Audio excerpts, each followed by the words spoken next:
world moves fast. Your workday, even faster. Pitching products, drafting reports, analyzing data. Microsoft 365 Copilot is your AI assistant for work. Built into Word, Excel, PowerPoint, and other Microsoft 365 apps you use.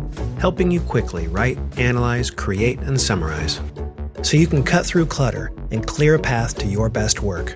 Learn more at Microsoft.com/M365 Copilot. This episode is brought to you by Indeed. Stop waiting around for the perfect candidate.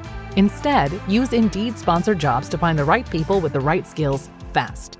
It's a simple way to make sure your listing is the first candidates see. According to Indeed data, sponsored jobs have 4 times more applicants than non-sponsored jobs. So go build your dream team today with Indeed. Get a $75 sponsored job credit at Indeed.com/podcast. Terms and conditions apply. Hello, fellow listeners. This is Skeeter of Skeeter on Sound. As a wedding DJ, I offer several different packages. And if you're a fan of the show, I also specialize in themed weddings. Also, as an entertainer, I provide music, bingo, and trivia. So if you're in the Wisconsin, Minnesota, or UP area, check out Skeeter on Sound or find Skeeter on Sound on any social media platform under Skeeter on Sound. So without any further ado, let's see what the boys at the Infinite Rabbit Hole have for us today. Imagine that this line represents time. Present 1985. Future. Past. Prior to this point in time, somewhere in the past, the timeline skewed into this tangent, creating an alternate 1985. Alternate to you, me, and Einstein. But reality for everyone else.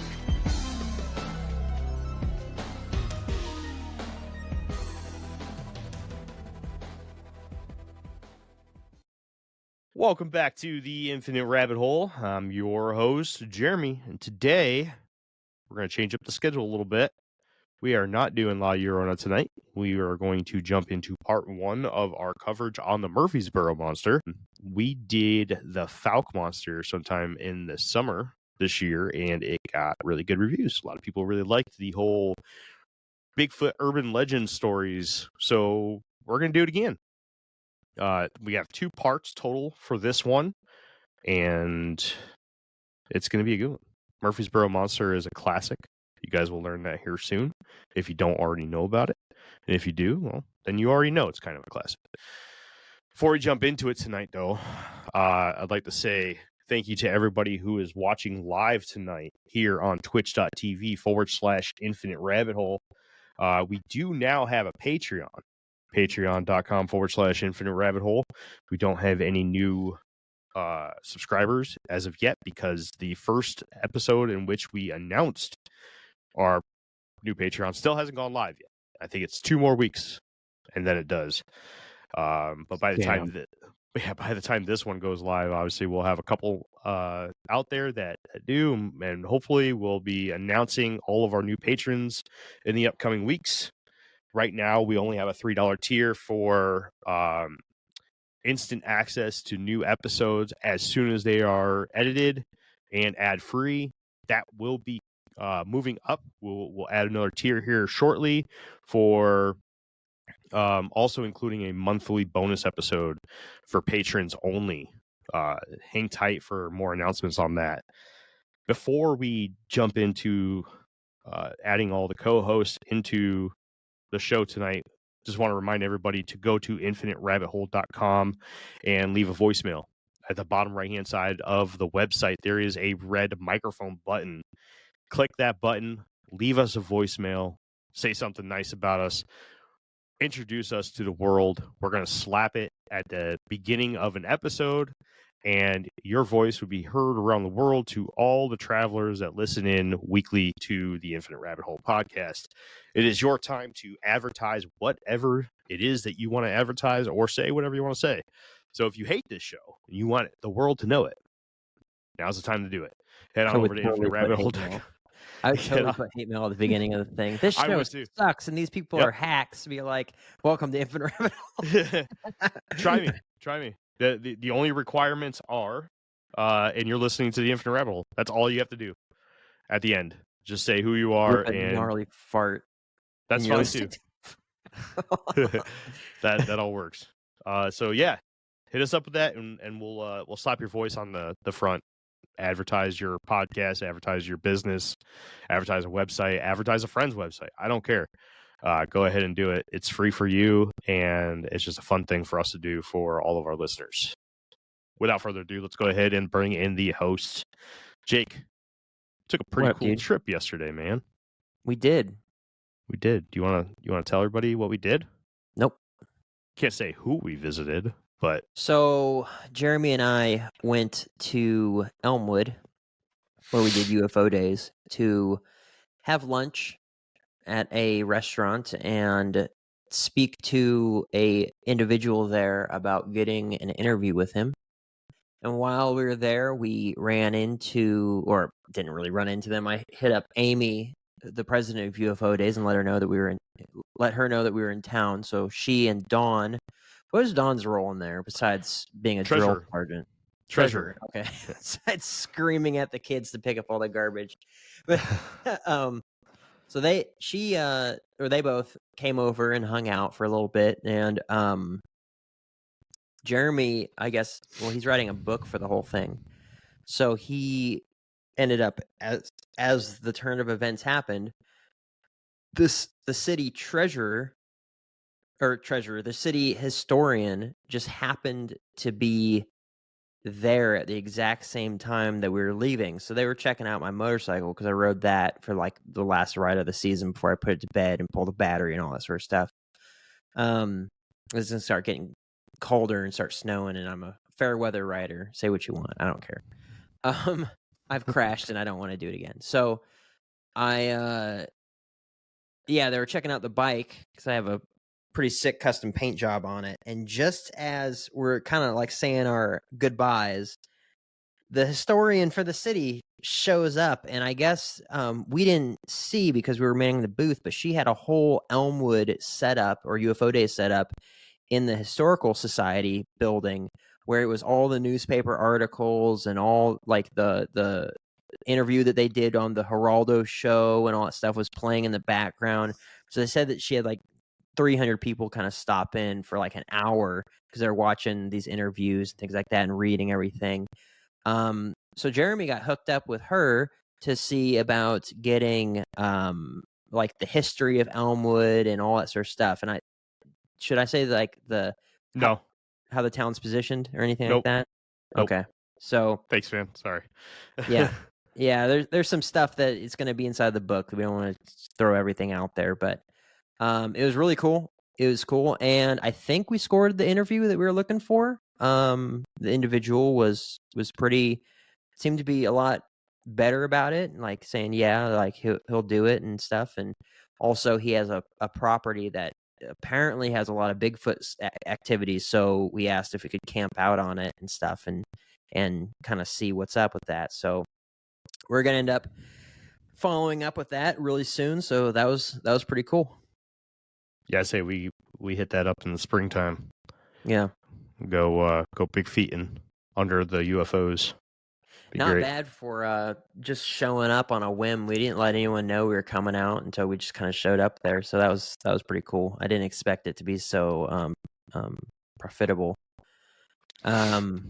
Profitable, right? Yeah. And then that's it. And here I am sitting on the show today, and I'm drinking some Glenlivet 14-year-old scotch, and I got a New Belgium Voodoo Ranger Juicy Haze IPA as a backup. And nice. That's all I got.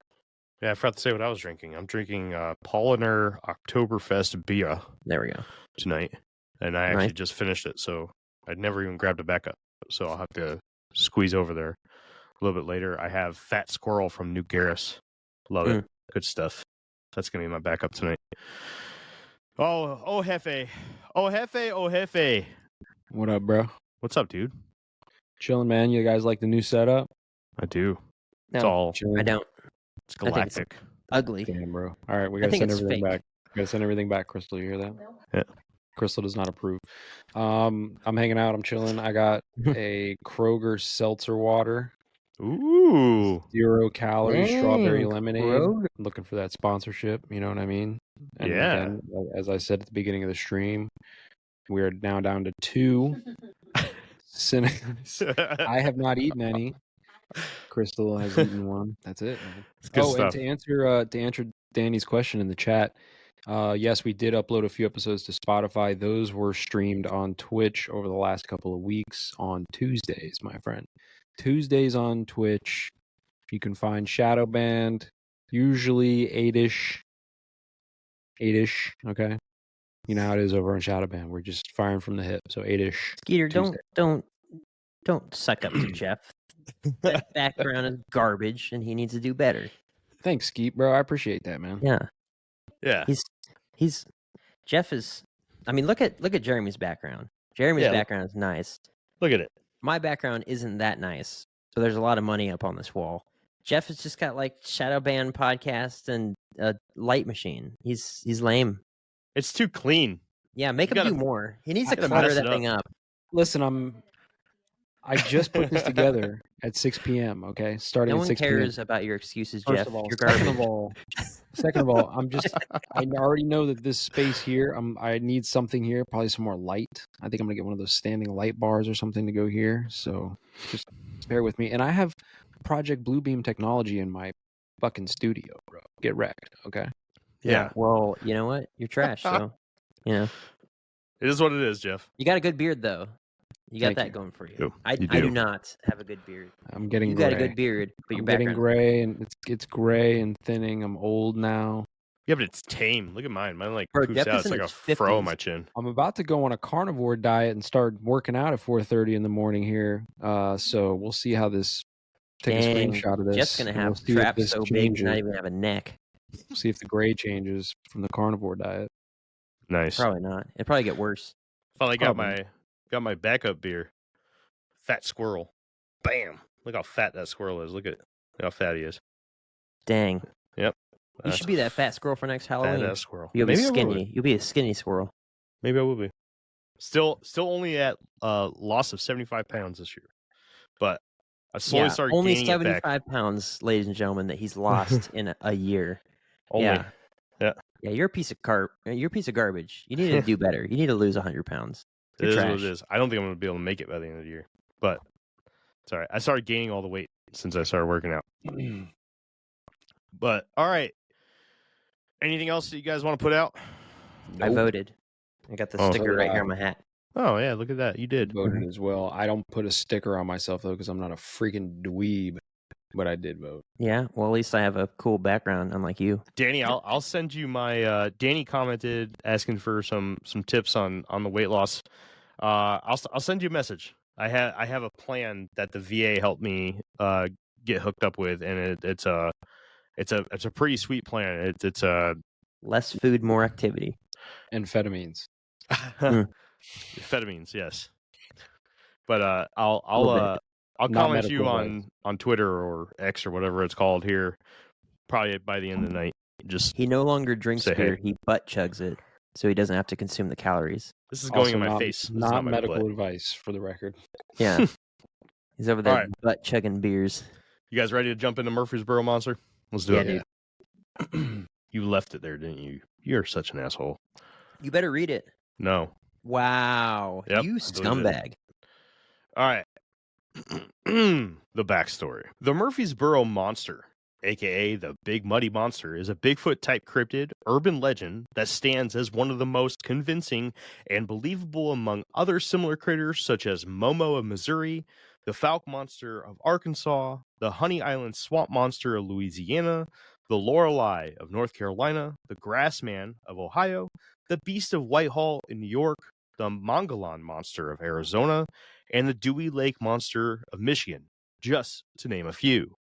The prime year for sightings and encounters of Big Muddy, then simply called the Beast or the Thing, was in 1973, where according to Jim Jung in his book Weird Egypt, a case for supernatural geology, a trucker near the intersection of Illinois Highways 149 and 3 witnessed an 8-foot-tall bipedal something standing in the cornfield. This particular sighting which would be repeated multiple times throughout the upcoming decades, amongst many others, left most people believing that this was the year when the monster made its grand entrance into the limelight of urban legend mythology. Although this may not have been completely true, the year of 1973 was most definitely the year with the highest frequency of sightings and run-ins with something strange in the area. But truth be told, there are stories of this creature, or another like it, going back to before the 1950s. The problem with those stories is they lack any real detail other than some vague descriptions of something stalking the area and having brief run-ins with the locals in various newspaper articles from the time. But why is it that the legend of Big Muddy peaked in the year of 1973? The most common belief is that the flood that plagued the area in the months prior forced something out of its normal home and shelter, possibly from the many caves and caverns of the nearby Shawnee National Forest, to wander the counties of southern Illinois. So, it would seem that most people that are familiar with the stories surrounding the famed Murphysboro Monster would be right to believe that the origin of the beast of the Big Muddy started in 1973. Although we will dive into encounter stories with some actual information in them from much earlier than that, the question will be, were they the famed monster of Murphysboro? Well, you'll have to decide for yourself when we get there. But to touch base on the time frame before the 70s, the Thing made headlines in an October 1942 edition of the Murphysboro Daily Independent when a statement was published as a warning to the children of the area. Quote, "The Thing reportedly remains abroad, and for that reason, children are advised to remain out of the woods unless accompanied by their parents." The paper even went as far as to recommend that the local fox hunting club release their hounds so that they could track down the Thing's location and capture it alive. On October 15th of 1949, the Harrisburg Daily Register ran an article announcing the reward of $100 to anyone that could capture the creature causing issues in the area. The reward was posted by Harry Greenberg, who owned a metalworks company on the outskirts of Murphysboro. Greenberg was having issues almost nightly with his workers near the railroad that were reporting everything and anything as the identity of a nuisance animal, preventing them from doing their work out of fear for themselves. The only precarious issue was that each of his workers reported a different description of the mysterious animal. One man said it was a huge wolf with a large bushy tail. Another claimed it was a squirrel. And the last one swore it was a bear and claimed to have seen it walk on two legs across the tracks before falling back down to four legs and running off into the woods. Unfortunately, no one ever claimed a $100 reward. According to authors Chad Lewis, Noah Voss, and Kevin Lee Nelson, the earliest physical description of the Murphysboro Monster had described the creature at, quote, 8 feet high and weighing about 400 pounds, and left huge 8-inch long V-shaped tracks with a 19-inch bipedal stride. From this description, an 8-inch foot for a creature standing on two legs at over 8 feet tall doesn't seem like a reality, but reports would repeatedly be submitted of the creature in the 8 to 10 foot range, thrusting the beast soon to be known as the Murphysboro Monster, aka the Beast of the Big Muddy or the Big Muddy Monster, into the history books of cryptozoology as one of the more believed local legends in history as animals, both wild and domestic, began to show up mutilated, decapitated, and eviscerated all over Murphysboro and the surrounding area. The description of the monster would eventually evolve into that of an all-white, or light gray, some even claim to be albino, Bigfoot creature with reports of its height ranging from it standing 7 to 10 feet tall with a horrible stench, glowing red eyes, and a scream that echoed the forest of the area with a bad attitude. In September of 2014, author and researcher Kevin Lee Nelson was in Murphysboro to talk with the local population and do some on-site research into the legend of the Murphysboro Monster. He was pleased to find that even those that were too young or not even born at the time of the big flaps in the 70s and 80s still knew of and were willing to share their stories that they either had themselves or passed down to them by friends and family.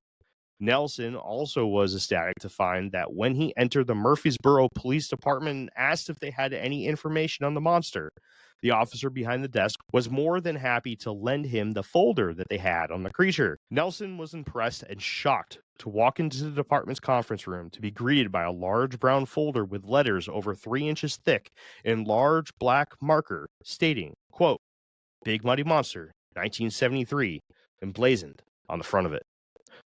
All right. Jake, you suck. Just so you know.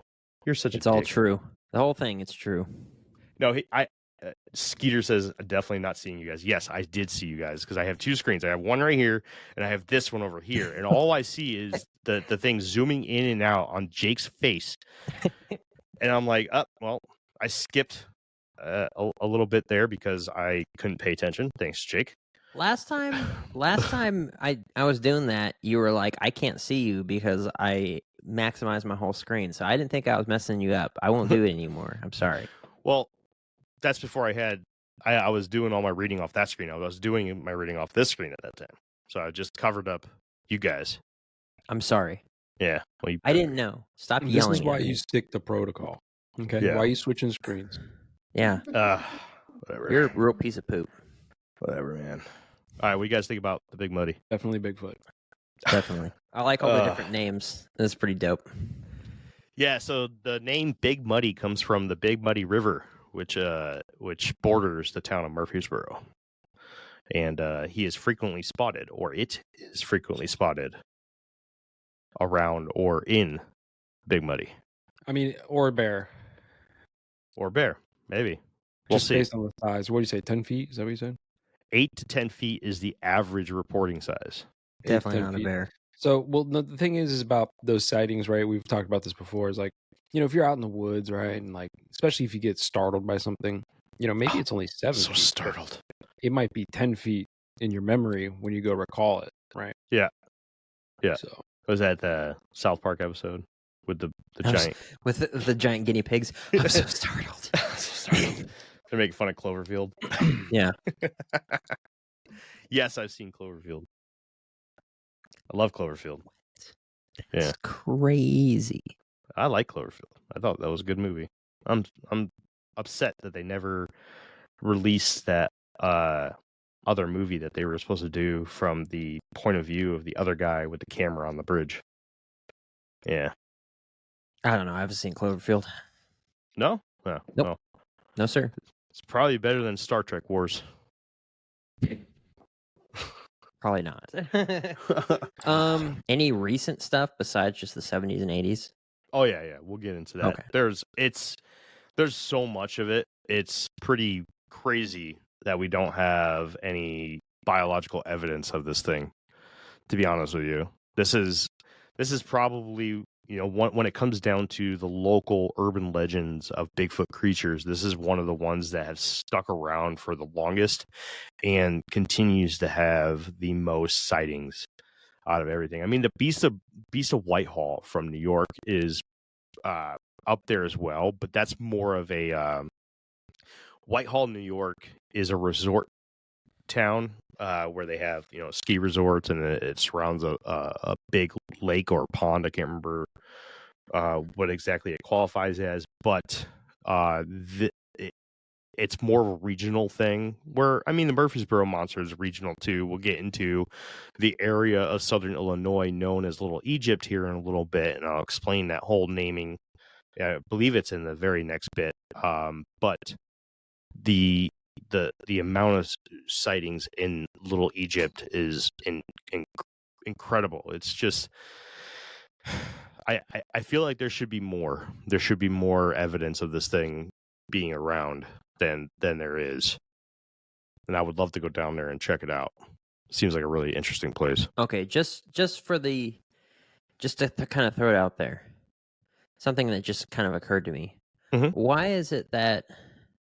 Is it because it moved to the area? Like, why is it that we always have things like this where the reports started in like the 50s, 60s, 70s, 80s, 90s, 2000s, whatever, right? But it's just like, if it's an actual animal that lives in this area, then the reports would have started a long time ago, unless it just moved into the area. Well, the Midwest, especially that portion of the Midwest, is very, very popular for a lot of Bigfoot sightings. This is not very far from Momo, the Missouri Monster, which we will eventually get into at some point. But you also have to think of the time frame of reporting.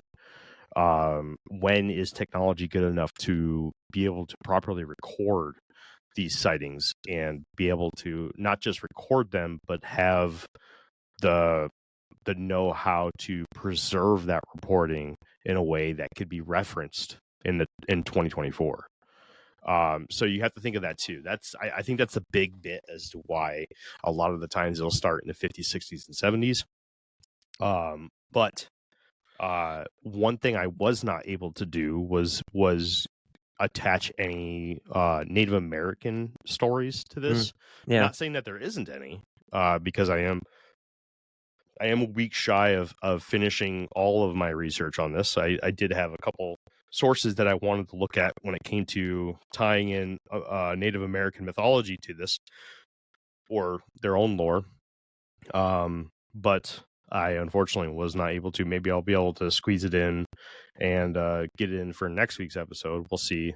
But yeah, I think that's most likely going to be your answer. Is you got to think about the technology used in order to preserve these kind of sightings and stories. I wasn't necessarily asking because it's something I was curious about, but I know that we like to try to play as many angles as we can. So I imagine that would, if that question just kind of came up in my head, that I could answer for myself, but someone might be asking that question and not have an answer to it. Yeah. No, it's good. It's I good agree. to get those answers up, or get those questions up for sure. Yeah.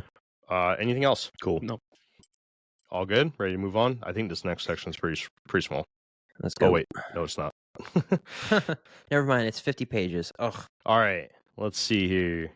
Geography and the paranormal. The Murphysboro Monster seems to be on track to remain one of the most beloved and feared cryptozoological urban legends in all of American history.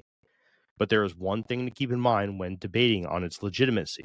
Actually, there's a handful of them.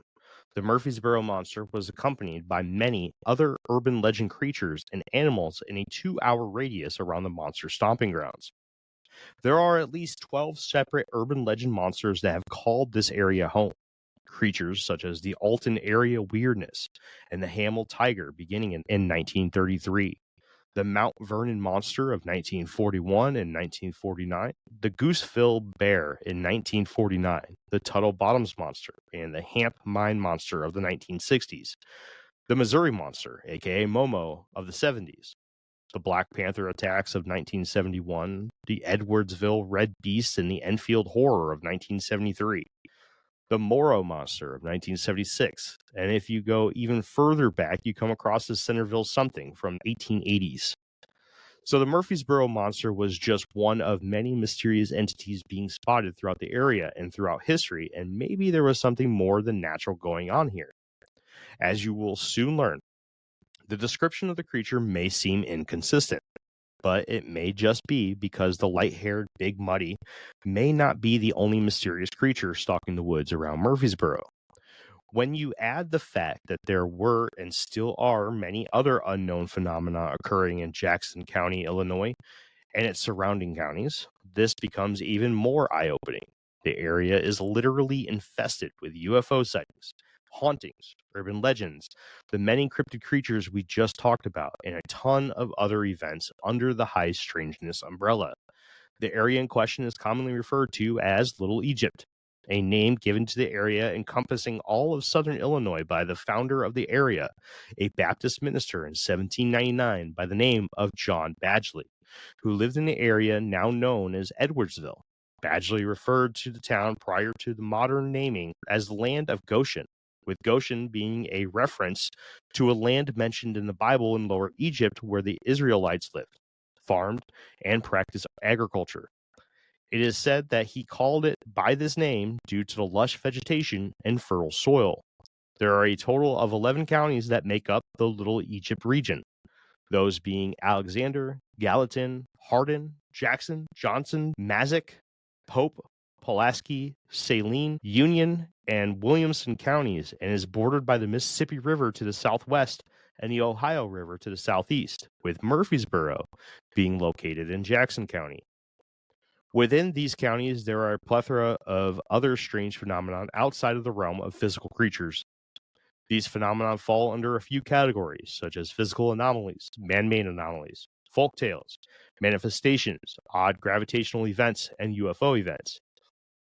To name a few of the specific examples, we have the Cairo Bubble, the hauntings at Cairo's hospital, public library, and opera house, the Duff Spook Lights, the McConnell Banshee, the cave in rock of Hardin County, which houses many phenomena such as its own banshee that screams out into the night, headless dogs, an incredible amount of haunted roads in historical hotels, the Hooven Hollow Earthlights, Hicks Dome, a headless horseman, the Hickstown Earthlights, the Claude Tanner Omen, the Glowing Bridge, the Lost Village of Ovi, the mystery of the bedrock footprints, and an incredible number of haunted cemeteries, just to name a sliver of the reported historical and modern cases of high strangeness that plague the Little Egypt region.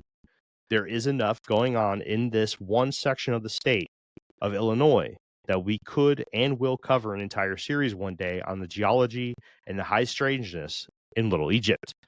One of the strange places within the borders of Little Egypt that should be highlighted is the Shawnee National Forest.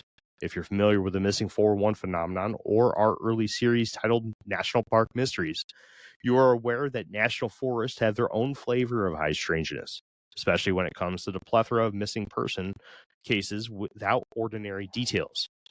Shawnee encompasses 289,000 square acres of cliffs, dense forest, forgotten caves, a plethora of species of wildlife, and many old and dark swamplands, all wrapped up with strange calls and wood knocks ringing through the night, sending chills down the spines of those within earshot that are aware of the possibility of a Bigfoot-like creature's existence.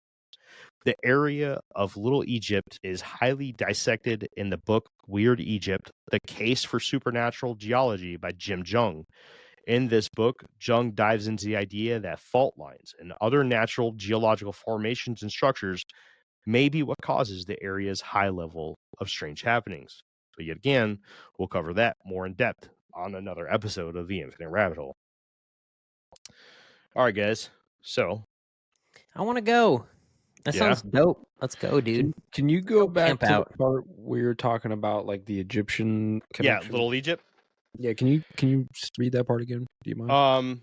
So mostly, Like, yeah. I mean, I could go into it more in depth, but like I said, I will be covering this more in another episode at one point. But just to read that section again, the area in question is commonly referred to as Little Egypt, a name given to the area encompassing all of southern Illinois by the founder of the area, a Baptist minister in 1799 by the name of John Badgley, who lived in an area now known as Edwardsville. Badgley referred to the town prior to the modern naming as the land of Goshen, with Goshen being a reference to a land mentioned in the Bible in Lower Egypt where the Israelites lived, farmed, and practiced agriculture. It is said that he called it by this name due to the lush vegetation and fertile soil. Is that what you wanted? That's like the whole Yeah. Midwest. So, Right. you know, I because you said that, and then I kind of got distracted. I'm not gonna lie, and I started thinking about this whole Egypt was America. Mm. You heard this before? No. Yeah, I'd have to really do the research and like look into it, but I've seen this before. There's like this idea that I guess what we think of as ancient Egypt and like all of the stories and this and that's like a lot of that was actually taking place on this continent and not over there. And there's like a lot of ties with like what they've named a lot of the cities in the States. You know, they've named a lot of them after like cities that are in Egypt or vice versa, right? And it's like it goes back to this like altered history, like mud flood reset. You know, is everything they're telling us like flip flopped or inverted somehow?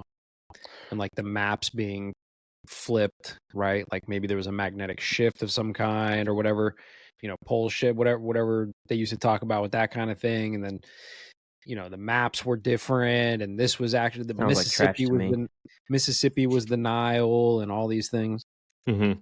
because there's pyramids here.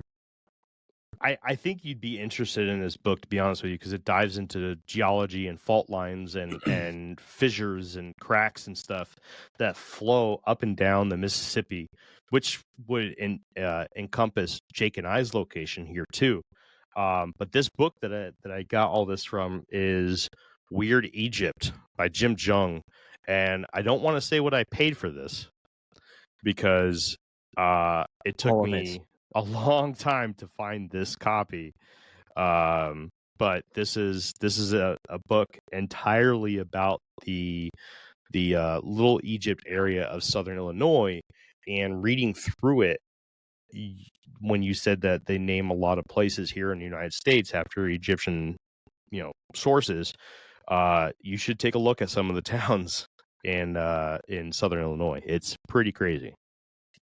Yeah, I'll check that out. But yeah, definitely look into that conspiracy too, because it's a fun one. I'm gonna look into that. Well, you should present that. Maybe I will. Maybe you should. I mean, what do you guys think in the chat? Should Hefe present to us the theory that America is Egypt or ancient Egypt? What do you guys say? Let's he hasn't presented anything else. Give him a guilt trip.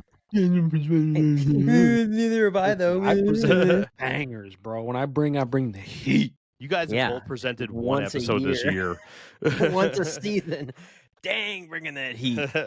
Still a banger every time. Jake did Goatman, and you did the other one, the thing, the thing, the meteor, the asteroid or whatever. The Younger Dryas. You did Younger Dryas, Atlantis. No, you did Atlantis a couple years ago. Yeah, I'm talking about this year. This year, nothing matters past like a couple months ago.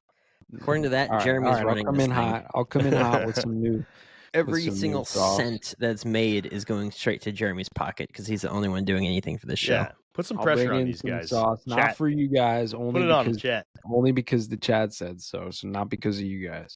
Yeah, put it on. Lay it on them, nice and thick. He does work for the fans, not for the hosts. That's right. That's right. Yet he won't even take off his shirt. What scum? Doing it for Peanut and Harambe. Peanut and Harambe. Do it for Peanut. That's so, oh my gosh, that story is so effed. The Peanut story. Well, they had a raccoon too, man. Yeah, dude. But like the raccoon's name, Frank. Yeah. In order to save the animals from inhumane conditions, they come in and kill both of them. For Peanut, Frank, and Harambe. I'll bring in some heat on some lost history. Okay. Good. Yeah. I feel like I'm gonna get learned. It's gonna be great. Last section of the night. It's a long one. We're gonna get into some sightings. Good. And encounters. You guys ready? Ready to roll? Dude, I'm so ready. I was born ready. This is going quick. All right. Before the 1970s, as I mentioned before, the bulk of Murphysboro Monster sightings took place in the year 1973. But there were plenty of sightings of strange creatures stalking the area of the Big Muddy for decades prior. 1915, Creel Springs, Illinois. In the town of Creel Springs, Illinois, just 35 miles southeast of Murphysboro, the local animals, both domesticated and wild, began to act strangely. Horses were skittish and aggressive, cattle were crashing through fences, and dogs were acting aggressive to their owners.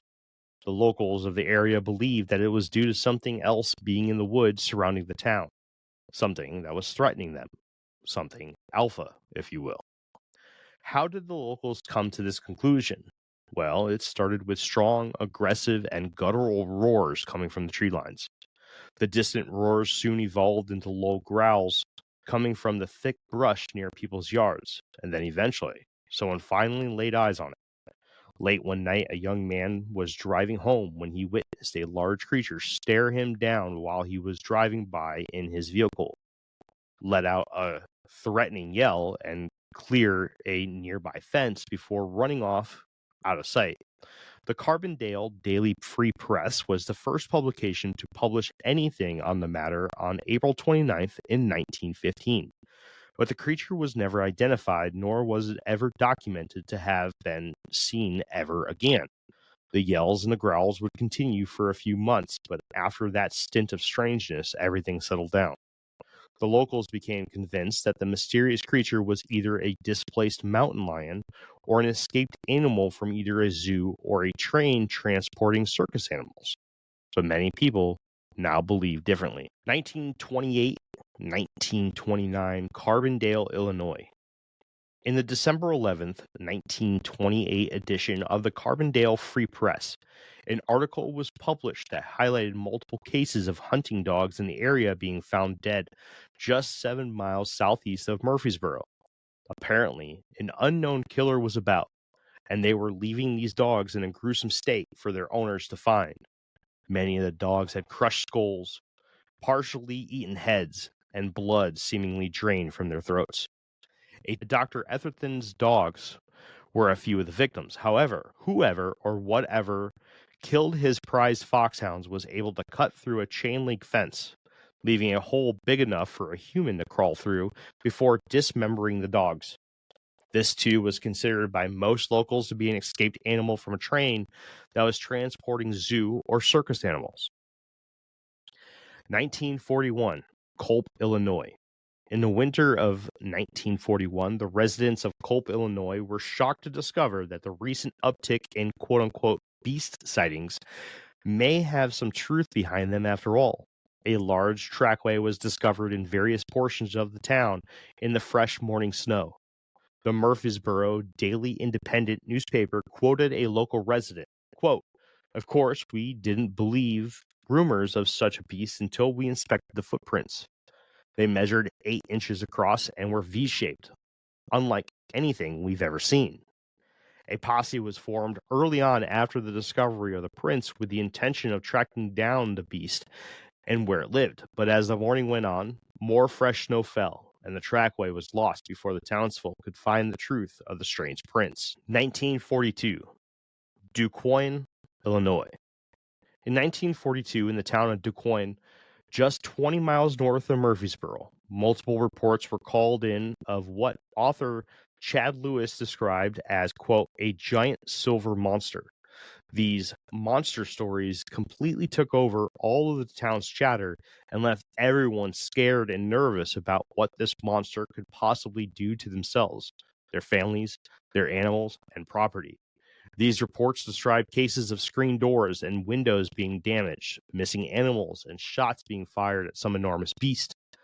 Those that laid eyes on it seemed to have either collaborated in their stories or they really saw something most of them described as a quote-unquote 7-foot tall man-like creature. 1942, Murphysboro, Illinois. In October of 1942, an article was published in the Murphysboro Daily Independent highlighting the pathway the creatures seemed to be taking in a southwestern fashion. The article included a few reports with date stamps providing proof that whatever it was clearly moving in a certain direction. One such report in the Independent that day highlighted a report of a man just south of Carbondale that burst through the doors of the local sheriff's office yelling about, quote, "an animal weighing about 400 pounds that jumped out in front of his car while he was driving down the highway." 1948, Pinckneyville, Illinois. Just 20 miles north of Murphysboro, a flap of mutilations involving beloved family dogs in the area was soon accompanied by a print covered in the mud of Beacoop Bottoms, where local trapper Buster Dahl was conducting his morning rounds of checking his traps. Dahl came upon the print and immediately dug out the earth around it, preserving the print the best he could. This print was immediately put on display in town, and many of the locals believed it to be a print of a really large black bear. But many of the local hunters and woodsmen thought differently, including Buster Dahl himself, who was quoted in the Daily Independent newspaper as saying that he was, quote, going to trap somewhere else, as he was fearful that he would lose many traps, possibly even his own life. December 1948, Steelville, Denmark, 30 miles northwest of Murphysboro in the town of Steelville. A local farmer by the name of Herman Rubach began hearing strange screams from the woods surrounding his property at night. Rubach became concerned when his brave hunting dogs began cowering with their tails tucked when the screams ringed out. Rubach himself was not a believer in the idea of some unknown creature lurking in the local woods and believed that the animal responsible for the screams was an ocelot. The problem with this assumption is that ocelots are small wildcats that are native to northern South America and Central America, not the northern Midwest states of the U.S. Others came forward claiming that they believed the screams that were eventually being heard everywhere around town were those of a bobcat, but nobody was ever able to bring proof that it was a local or displaced wildcat, nor was anyone ever able to prove that it was an unknown bipedal creature either.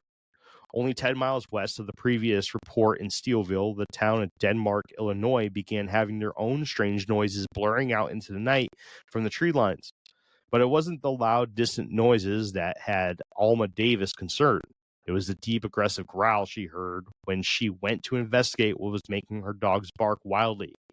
Mrs. Davis believed it to be the growl of a bear, and compared the sound of that of a bear on exhibit she had seen at the St. Louis Zoo. Another strange event would take place in the same month in the town of Vergennes, Illinois, just 10 miles north of Murphysboro, where Miss E.G. Steinheimer would be too scared to open her back door after hearing a large creature stomp around on her back porch late at night. She had walked to the back door to check what was making her dogs bark wildly, but froze in fear when she heard heavy footfall lumbering around just on the other side of the door. Miss Steinheimer would not open the door that night and never learned the identity of the mysterious porch stomper. So actually, we'll take a break right there because I'm going to dive into the 1950s. We'll create another section out of this. So what do you guys think? Definitely a bear or Bigfoot. One of those two, huh? They've got elk, right? It could be an elk. Not in Southern Illinois. No, I don't think so. No. What other like big animals are over there? Big Feets, Chevy 1500s. That's about it. Mr. Beast eats people. Apparently he does. Apparently he does. Bro. What was the circumstances around that? I don't know. He probably. Jeremy knows. Jeremy was talking about it. He probably endorsed somebody he wasn't supposed to endorse, and then boom, somebody leaked their private chats within their little Mr. Beast groups, and apparently he was talking about weird stuff with little kids and eating people. Well, I guess if they ever look at our Twitch chats, we're all screwed. Eating them booty hole first. Yes. Eating that long pig. That's so wild. I never heard of that. Yeah, see, if you guys aren't in live streaming us on Twitch, like, you're missing out because we're dying in the chats right now. We're talking about cannibalism, all kinds of stuff. The chat is just... Yeah, I'm trying to be serious over here. Sleep, finding I taste like worms. Okay, so I like that there's a lot of sightings, and not just starting in the 70s. It's like you said, all the surrounding areas where it's probably the same creature, but it's just named different things. So if you were to look at Murphysboro Monster, it's going to say first noted in 1970 or whatever. But if you look at all the other names of this creature, you get all the other dates and stuff like that. So that's good. That's really good. And it would be interesting to look up Native American lore or stories or mythologies or whatever from this area for this creature. And that would, in my mind, put a lot more weight into it being real, but also that since there's so many sightings that go back way, way further, that's good too. So that's what I look for. I mean, said it ad nauseum in multiple different episodes, but if this is your first episode, when I'm looking for something as far as like the validation of the realistic nature of a creature, Bigfoot, Loch Ness Monster, whatever, right? It really helps if the sightings don't just start at some time frame like the 90s or whatever it is. If it goes back way further, especially if there's Native American lore for it, because these humans, these people in cultures, societies, they knew what was in the woods.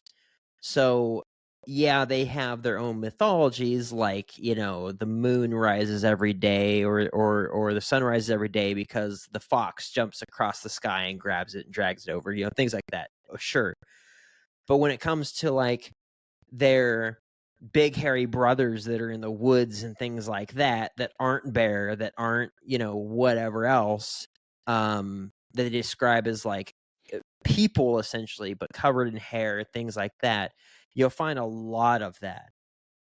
And for me, that solidifies it as maybe not now if there hasn't been any recent sightings, but then yeah, something was definitely there.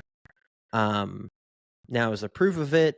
Is there biological proof? Unfortunately, that's where things kind of drop off the map, which sucks, right? But as far as, claiming the realism of something, but I really like it when there's a consistent pattern of sightings throughout history, as far as like when people actually started reporting stuff, and like the newspaper was something that could really be seen by a multitude of people versus just the town or whatever it is.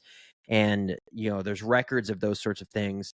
But then also when it gets so far in that before this town or this city existed and there was only natives living there, that the natives of that area had lore or stories about the same type of creature, right, that these people are reporting. So that's cool. I like it. Yeah, I'm always suspicious if It the just shows stories up. Yeah, if the stories Yeah. just pop up, especially like in the 1900s or something, right? Or Yeah. the late 1800s. I'm usually pretty suspicious because that's when we start flying. That's when we start, doing crazy tech and messing with electricity and like all kinds of other stuff. So, there's like weird phenomena that people weren't used to seeing and hearing and all that kind of stuff at the time, right? So like you could probably explain away like half of all types of weird sightings. But yeah, going back, even ChatGPT didn't have anything for me on ancient lore or Native American lore on this one, right? Mhm. Why are you laughing? Did you look too? Did you ask ChatGPT? No, Oh yeah, I did. no. Google's whack, bro. All right, but This is exactly what you're going to get from Jeff on his next episode. ChatGPT, write me up a podcast episode lasting roughly an hour long on this topic, and that's what you're going to get. I did that already. It's right? gonna be like I like the know, last one I that he did, where know. I'm just like, I won't wrote do it that for you? again. Because you don't say that stuff when you're speaking. Like, I won't do it again, but I did do it once, and that it was a great episode. It was a great episode. All right, and I did some tweaking to it. What happened to DuckDuckGo? DuckDuckGo doesn't update itself as much. Like I've noticed that some of the information isn't like as up to date. Owned by Google, probably. I would imagine. All right. Skeeter says, "What happened to DuckDuckGo?" He already answered it.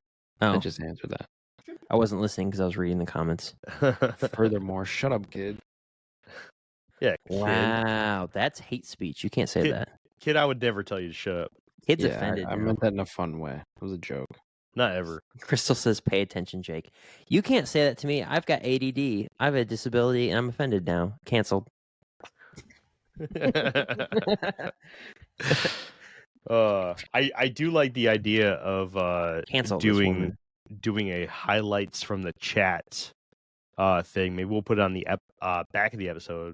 Spoiler alert: we're getting a producer soon. Hopefully, we'll see. Maybe that could be a producer task to highlight some chats at the end of the episode every episode. Yeah, we're gonna set that up. We're gonna have to sit together and all have like a off-stream meeting one night and Get everything dialed in. We'll make that part of the Patreon. You guys could be part of our off-stream meetings if you're in the Patreon. Yeah, That'd be cool. yeah. All right, you guys ready Jews are the to best. finish it out with the 50s and 60s? Yeah, let's go. Yeah, man. It's a pretty short section, so. Teach me. Ooh, you're about to get taughted. You ready? Ooh, teach me so good. Teach me, step bro. Help me, step bro. I'm stuck. Teach me. Teach me how to read. Oh, Step bro, I don't know how to read. all right. Damn it, dude. Now I gotta stop. Jeff's cracking up. Jesus. There's cracking up too. All right, come on, man. Stop lagging. Let's I'm go. working on it. I'm getting there. All right. The 1950s. The 1950s started off with a bang. Many different reports were being submitted throughout the area of Murphysboro and its surroundings. The creature would seem to prefer the area around the Murphysboro Iron and Metal Co., where a local reporter for the Daily Independent would stake out on multiple nights to try and learn the true identity of the mysterious creature. There were apparently many run-ins that the reporter would have with the beast, where it would be just outside of his line of sight. But eventually, the creature seemed to move on from the area around the steel and metal company, and the reporter never learned of its true identity. 1958, Jackson County. The February 2nd, 1958 edition of the Southern Illinoisian published John Sherman's story of discovering perfectly shaped prints in the snow on the side of the road in Jackson County. Sherman would track the prints for a few miles to the fence of a pasture where the whatever left them seemed to walk back and forward a few times before seemingly jumping over the fence. The prints were 7.5 inches long and 5.25 inches wide, with strides from 38 to 40 inches long. Many of the locals believed it to be a lion or a mountain lion, but an expert in large animal tracks from Southern Illinois University by the name of Dr. Klimstra was quoted on an issue of the Southern Illinoisian saying, quote, "The tracks definitely are not those of a mountain lion or a cougar." The same report would state that he was convinced that it was from a very large animal in the canid family, but the identification of whatever left the tracks was never solidified. 1968, Heron, Illinois. The headline stating, quote, 10-foot tall what's it reported seeing, highlighted the cover of August 19th, 1968 edition of the Southern Illinoisian, alluding to an encounter just 10 miles east of Murphysboro in the town of Heron.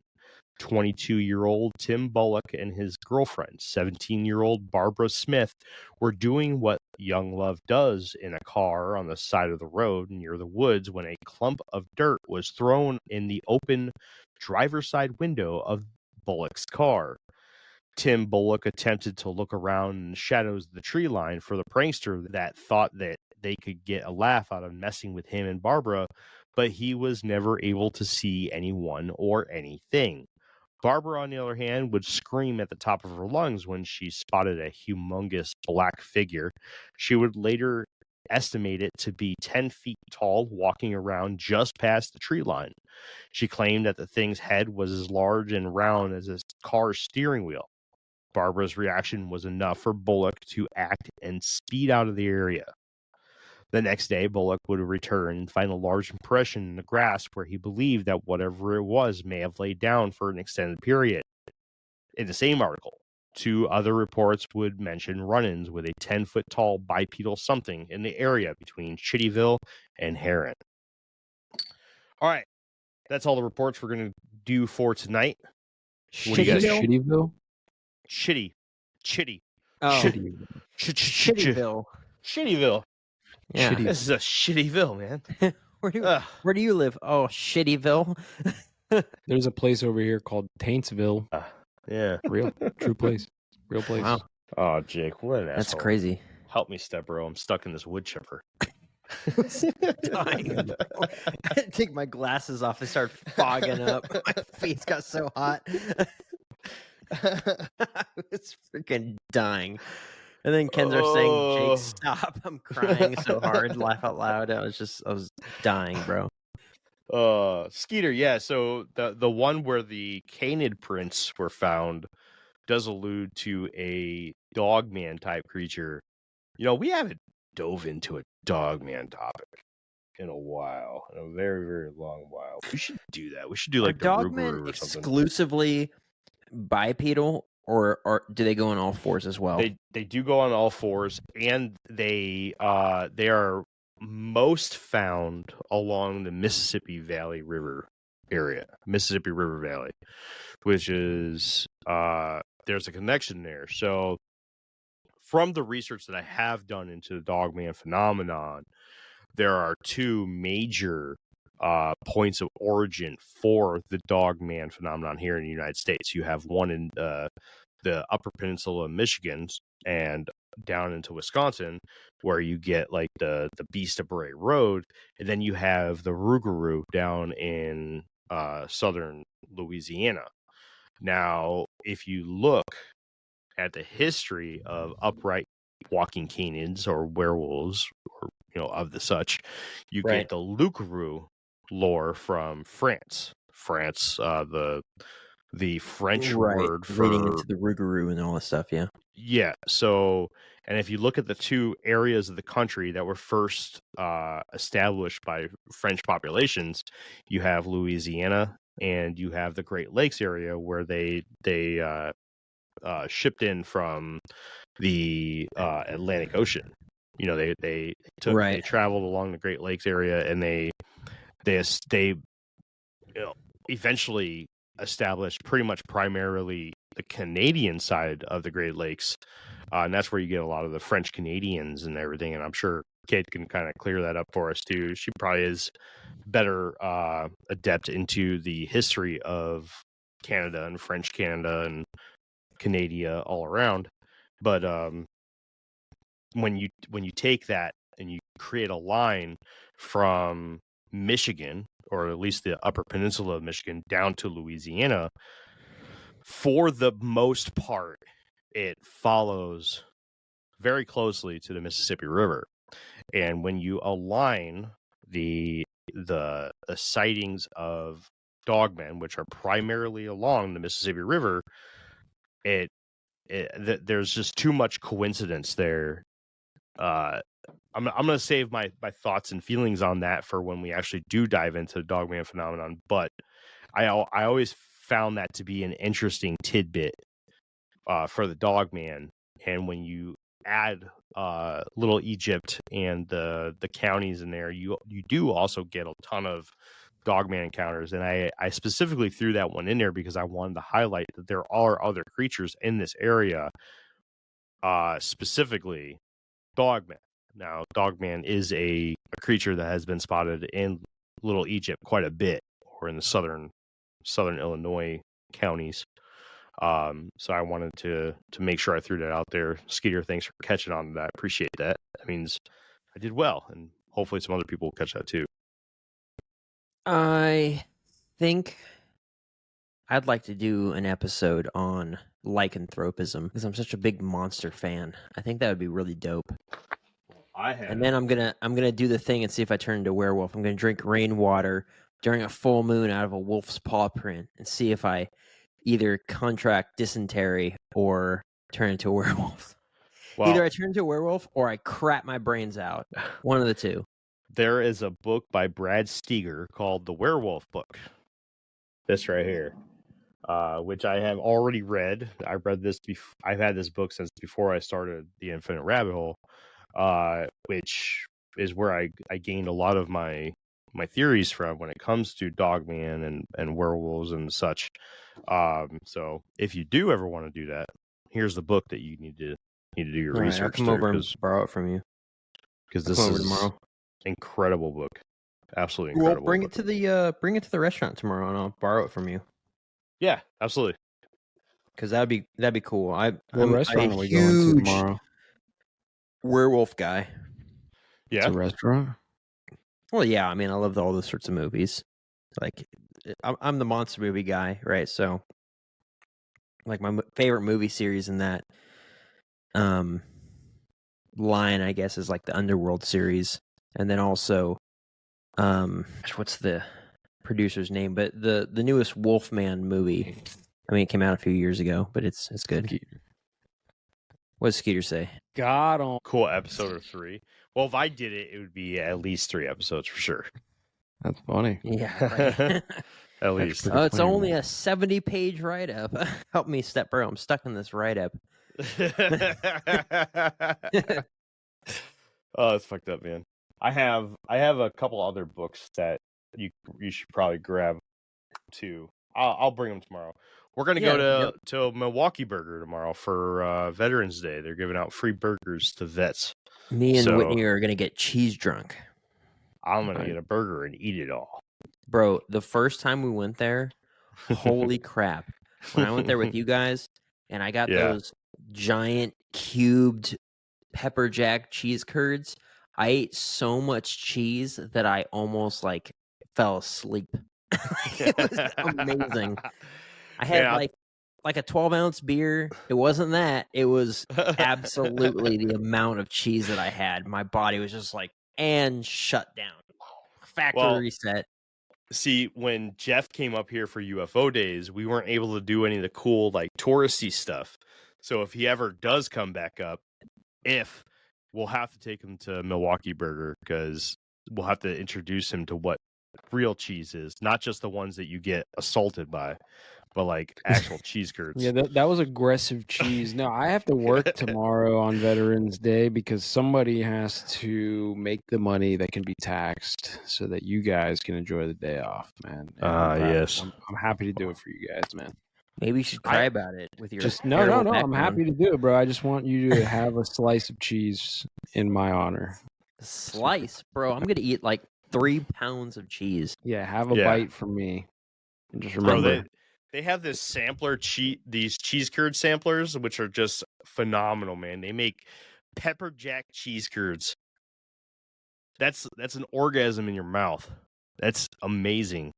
Remembrance Day. They call it Remembrance Day up there in Canada. Help me, That's Step weird. Bro. I've That's eaten weird. too much cheese and I'm blacking That's out. weird. Remembrance Day Dude, for sounds real. like some Helldivers propaganda shit. On Remembrance Day, we remember the Helldivers. who- That's like some what is it? Hunger Games type stuff. yeah, dude. On Remembrance Day, Oh. we gather up 24 of your kids and make them fight to the death for riches and glory. Dude, cheese sticks. Oh, I got cheese sticks in the fridge, don't I? Ooh. The producer says we got cheese sticks in the fridge. All right, look, dude. Bet you they're not The- as good as the cheese sticks that you got hit in the face with. Those were pretty good. Those were pretty good. All right, so for anyone who doesn't know, all right, so when we were doing the Elmwood thing, the UFO days, the last day there was a parade, and one of the parade floats was for the cheese. Ellsworth Cheese Factory. Ellsworth Cheese. That's just like it's a local cheese manufacturer, all that sort of stuff. But they had coolers of cheese curds and I don't know, like string cheese and stuff like that. Yeah. And then milk as well. And they were like overhand freaking like 90-mile-an-hour pitches throwing these bag of cheese curds at people so hard that Jeremy's wife, Katie, got like cut by a bag. Did. Right, like a right in your plastic face, bag. man. Just nailed her in the face and sliced her open. And let me tell you, I ate that one and it was great. It was amazing. Yeah, I'm pretty sure, like, didn't it like almost knock the laptop over? Oh, Yes. yeah, like, dude. They oh. were just hauling them at us. So it smacked the back of the laptop, and there was like this nice little ring on the picture for like 3 minutes before it finally faded away. Like they were chucking those things at you. Dude, that And was so then- dope. And then like the nice ladies come in afterwards and like, would you like some chocolate milk? And it's like, well, I guess I'll wash down some of this aggressiveness with some chocolate milk. I think I had taken one too many chocolate milks from that nice lady.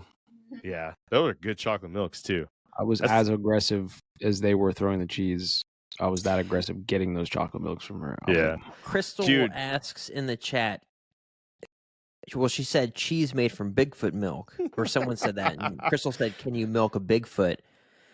And Skeeter says, "If it's got nipples, you can." Kate Henzer says, You can milk anything so long as it has nipples. Laugh out loud. For those who My died, said question the to same thing Crystal too. would be, what do you mean by milking a Bigfoot? Like what gender Whoa, is this Are you Bigfoot that like you're this or milking? you like this? Yeah, are you milking it or are you milking it? Like what's This is going a on? family show here, Jake. All right, No, we're it's talking not. about Family show. I think we've established by deep fried human buttholes that this is not a family show. Crystal says whoa, clearly because she's never thought about. Two Which is hands for thing. sure. Those who died. 2 hands for sure. See, look, y'all. If you aren't following us on Twitch and you're just seeing this on YouTube or whatever it is, I mean, this would be dope if like the chat stream and stuff was parallel to the YouTube videos. But like, you guys are missing out because we're cracking up here because of the chat. Like, we can you guys- overlay it. We have to overlay it on here. There's so much lost context. No, we need to not overlay it because we need to make sure that people come to the Twitch. True. That's the true. goal, right? We want to Yeah. get people on the Twitch. We want to Fair point. talk to Touche. people live. Crystal is two-handed milking. You know what they say about big feet? Big socks. Watch out, Yeah, they do. Crystal. Big socks. Big shoes, too, probably. Shit. All right. Danny can't. says, I'm laughing so hard I can't see straight. Bro, this Twitch thing is like the best thing we've done. Isn't it? All right. Isn't it? Back to the episode. The episode's done. Not well. As far as like wrapping it up, we went straight into the chat and stuff like that. We got a whole another part 2 to do next Sunday. Yeah, but still, I'm like 90% sure that this thing's real. Oh, I think it is. 100%. Do the sightings? I mean, without getting too far into it, do the sightings like continue into like recent years, Yeah, or do so they kind of here, just drop off? I'll read off the topics that we'll go over next Sunday. We're going to go into the 1970s. Obviously, we're going to do the big sightings of the 1970s, and then there's a couple other topics that we dive into that are specific big sightings. One's called the salvage yard. And then we dive into modern sightings, which I dive right into like the stuff from BFRO. No, dude, part 2 is female Bigfoot milk farms, dude. Yes. Got us. Oh my gosh! Just die. Female Bigfoot milk farms. Look, if we capture a female Bigfoot, I promise you that I will throw that milk up on Amazon so everyone can get a taste. You know what I'm saying? After this episode, I guarantee you Twitch updates its terms of service. And We're talking about milk no and more- nipples. No more talking about mythological creatures' nipples when you're creating milk and milked. cheese and stuff. Yeah, Crystal, no, we're talking about milking those big feet, you weirdo. I might lick your boyfriend in his sleep, but you better not be milking them big feet. She's like, oh, God. fuck TRT, we got Bigfoot milk. It's like labeled, it's like bone broth. Oh and my gosh, that Bigfoot totally milk. remind me of that freaking that movie Animal from gosh, who is it? It was Squatch milk. Jeff. What was the actor? Dude, we should make a protein bar and Oh my protein gosh. shakes. The actor from what? Animal. What the fuck are you talking about? He's a Yeah, I don't know what you're comedian. talking He's a Jew. He's a comedian. about. Oh, the Jewish comedian guy. Yeah. I know what you're talking Come about. on, bro. But anyway, they were like the whole promo was like badger milk. That you're supposed to like get all these incredible gains from drinking badger milk, and he's like, "That's some Oh, good badger milk." You know what I'm yeah. saying? What the fuck? What Oh is- my gosh! It's ringing a bell. I don't know. It's been a while. I'm gonna look Been it a up. while. Anyways. Real man of genius. Hey, you guys want to see Skeeter's UFO? Yeah, you want to bring it up? Yeah, I'll bring it up. Bring it up, bro. Rob Schneider. Rob Schneider. That guy. Sending me messages. So while we're waiting on that, I want to announce something, a little bit of a change that's going to happen with the show here. Starting January 1st, I'm going to backseat some of my major research for some of the episodes on the show. So we're going to be leaning heavily on guests and, having some bigger names from the community come onto the show. I need to take some time put aside for writing my book. I would really like to have it out by July when it come time for UFO days. I think that the more realistic time frame will be for next year's or for 2026's UFO days, but still would like to try. So just know that once we do the 2-year anniversary episode on January 14th, which is my birthday, by the way, 200th episode on my birthday, that will be the last episode where I dive into research heavily to make sure that I have topics out on time for you guys.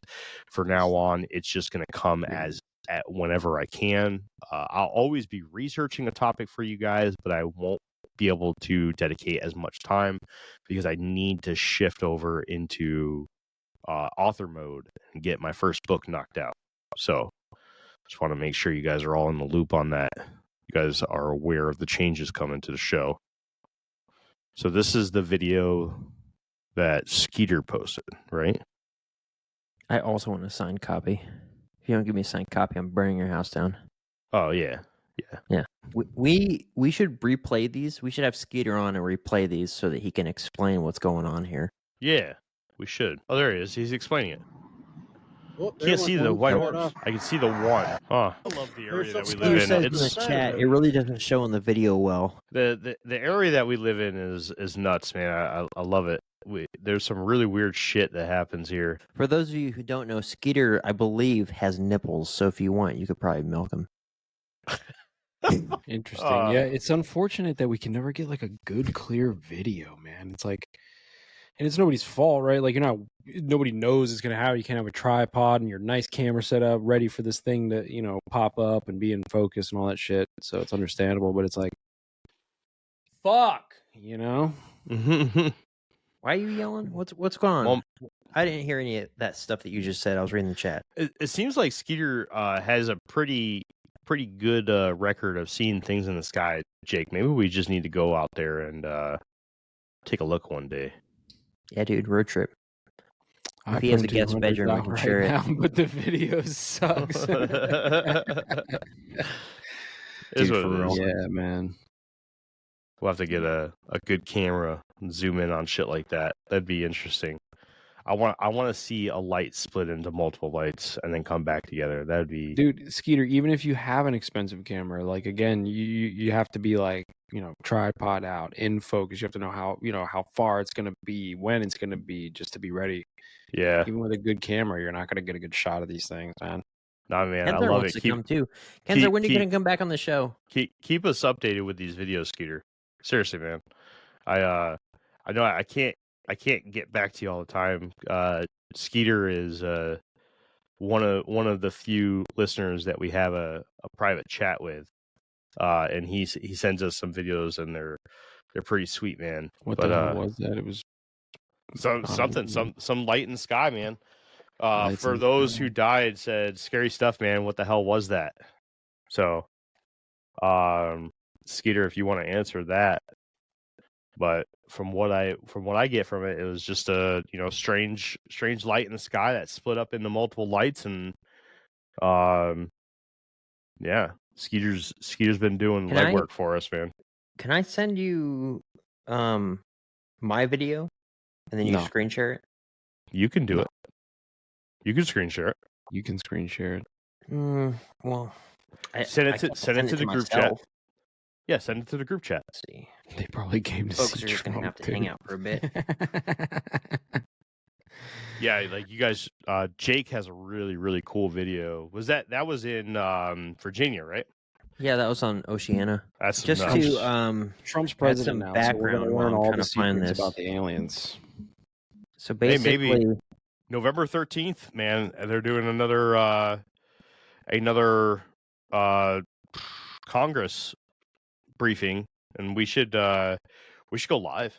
We should go live. Listen, that's a whole thing. I still don't, I say this at every time we talk about UFOs, man. I still think it's just propaganda leading us into like a Project Bluebeam type situation, right? And I don't know where I heard this. I was listening to something and they were talking about Project Bluebeam, and the guy made a good point. He's like, you have like the urban legend of Project Bluebeam, which is the one that we know about, the holographic images in the sky, blah, blah, blah.